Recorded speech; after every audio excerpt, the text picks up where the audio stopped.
In 1987, the United Nations defined sustainability as meeting the needs of the present without compromising the ability of future generations to meet their own needs. Two different models of sustainability that are often used include the three-legged stool model and the nested model. The three-legged stool model suggests that society, the economy, and the environment are separate but equally important and must be balanced, like three legs of a stool.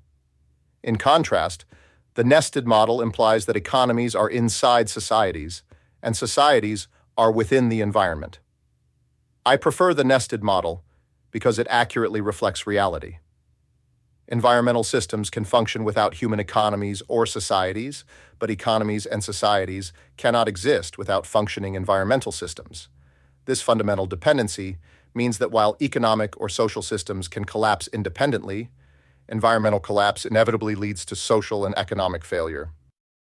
The collapse of Maya civilization shows how environmental limits can constrain societies and economies. Between 750 to 950 CE, the Maya heartland in the southern lowlands experienced a series of severe droughts, confirmed by lake sediment and cave stalagmite records. As water became scarce, their complex farming systems that supported dense populations of up to 10 million people began to fail.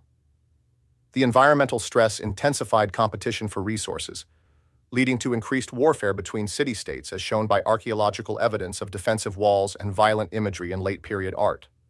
By 950 CE, many major centers were abandoned, political systems collapsed, and population declined by 80 to 90% in core areas. While Maya people and culture survived in other regions, this case demonstrates that even advanced societies with sophisticated agricultural and water management technologies remain fundamentally bounded by environmental constraints. The 2008 global financial crisis illustrates how economic systems can fail without triggering environmental collapse. This crisis originated from purely financial and regulatory factors: unsustainable housing debt, risky speculation in mortgage securities, and inadequate oversight of banking practices.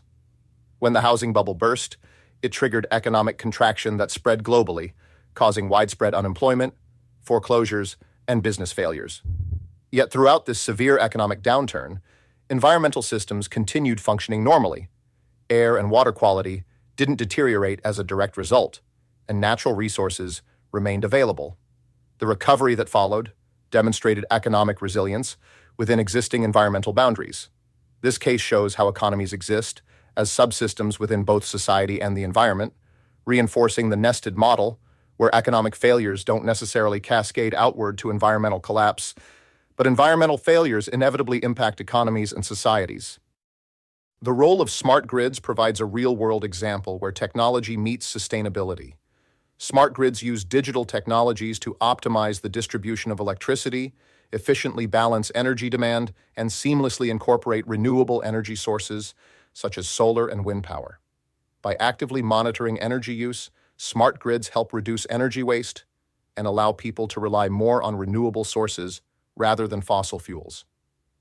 This ability to adjust and respond to power needs in real time demonstrates a step toward building energy systems that operate within planetary boundaries. In terms of broader connections to specialized technology interests, one can see similar sustainability goals being pursued in various areas.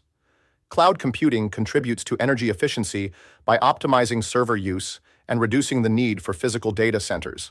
Software designed for energy efficiency helps create applications that consume less power, extending the battery life of electronic devices and cutting down on electricity consumption.